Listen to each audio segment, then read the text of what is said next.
my duckies? Welcome back to the Boston Nation of Basti Love or you hate. How's it going, everybody? So as you can see at the title, I have done what I promised. I am bringing you another deck profile of my true Dracos. No extra deck. Yes, pure Draco, no extra deck. I feel like it's doing its job, you know. It's pure Draco, it does what it has to do, and they combo off each other.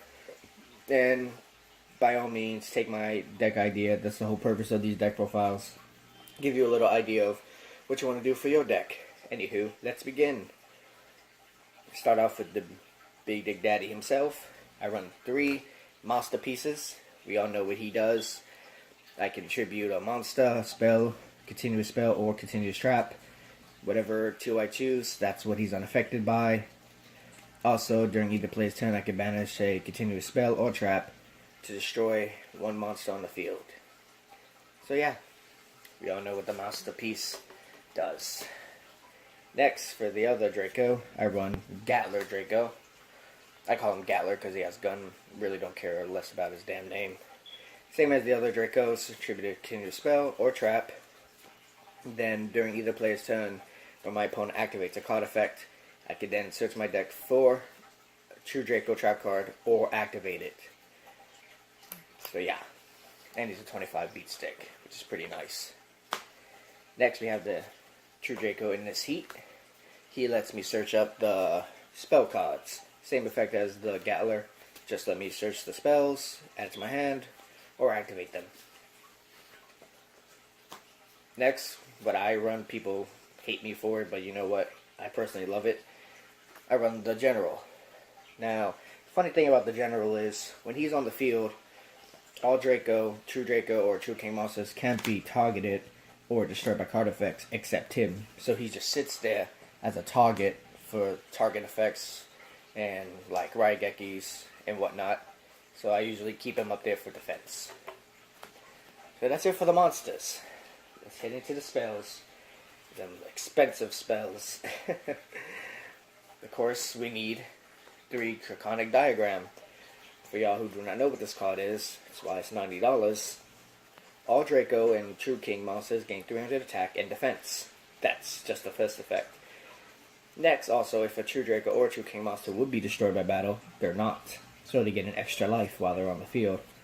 Next, once per turn, I can destroy 1 card in my hand or on the field to add 1 True Draco or True King card from my deck to my hand.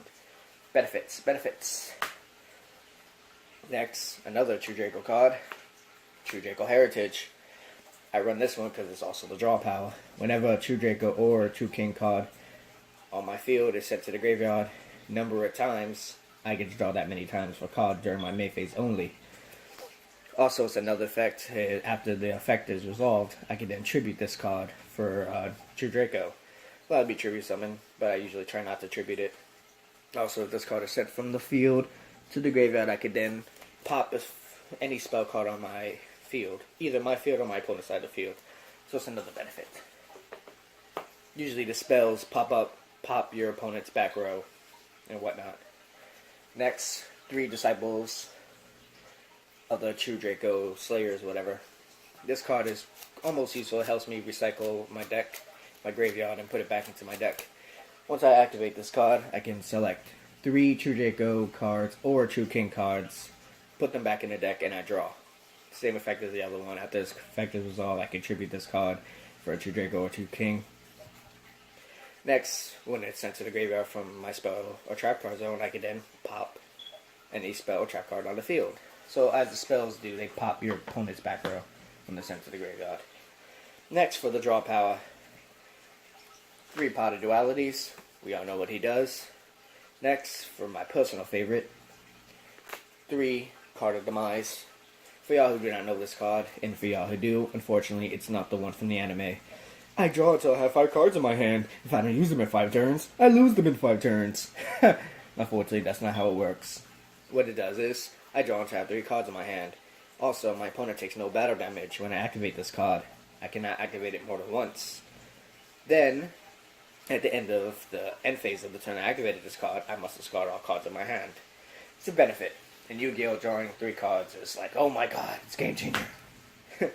Now for the little staples, of course, the Monarch Stormforce allows me to tribute a monster on my opponent's side of the field. We all know what he does. One Raigeki, Forbidden Callus. If y'all don't know what it does, target a monster on the field, that monster's effects is negated. Also against 600 attack. So it's benefit. Terraforming to get the Gigantic Diagram because I can't search it out with anything else. And next but not least, Cosmic Cyclone. For y'all do not know what this does is, I pay 1,000 life points, target a spell trap card on the field, banish it. Not destroy it, banish it. That kind of thing tricked a lot of people. Hurts a lot of people too. And next for the traps. 3 True Draco Apocalypse. This card saves my ass so many times. Same effect as the other ones. When this card is sent to from the spell and trap card zone to the graveyard, I can pop any monster on the field. Usually it's a monster on my opponent's side of the field. Also, this next effect is, once per turn, well, during either play turn because it's a trap, I can destroy one True Draco card on my side of the field, and on my opponent's monster's attack is cut in half, permanently. It doesn't even matter if the True Draco Apocalypse leaves the field. Also, the next effect is what all the traps do. I can tribute summon monsters on my opponent's turn. So that's why you have this the Monarch Stormforce allows you to tribute monsters on your opponent's side of the field. This allows you to do it on your opponent's turn. Gotcha. And now, which I run 2, people are going to hate me for it, but I run 2. I don't feel like 3 is cloggy. True Draco Return, same as the other one. As the other trap, it's destroyed on my spell and trap guard zone. Pop a monster on my opponent's side of the field. Also, its next effect is, once per turn, during either player's turn, I can special summon a True Draco or True King monster in my graveyard, special summon in defense position. Next effect is, as the other traps, I can tribute summon on my opponent's turn. Benefits, benefits.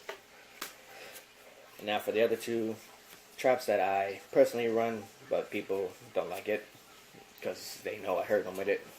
1 Solemn Strike, and 1 Solemn Warning. You know, just there, just to be that person. And now for the side deck. 1 Maxi.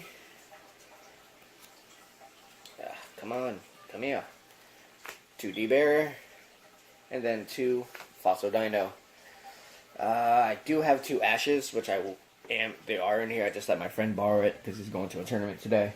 So yeah, 2 Ashes. We all know what Ash does. And yeah, that's the side deck. I try to make it not too big because I try not to have too many stuff in the deck anyway. Try to keep it maximum of 42.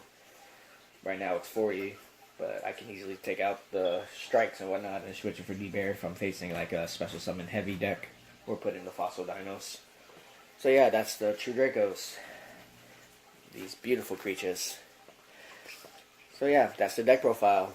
If y'all enjoyed it, hit that like button down below. Also remember, if you're not a part of the Boston Nation, hit that subscribe button, because you know you're a bastard in your own way.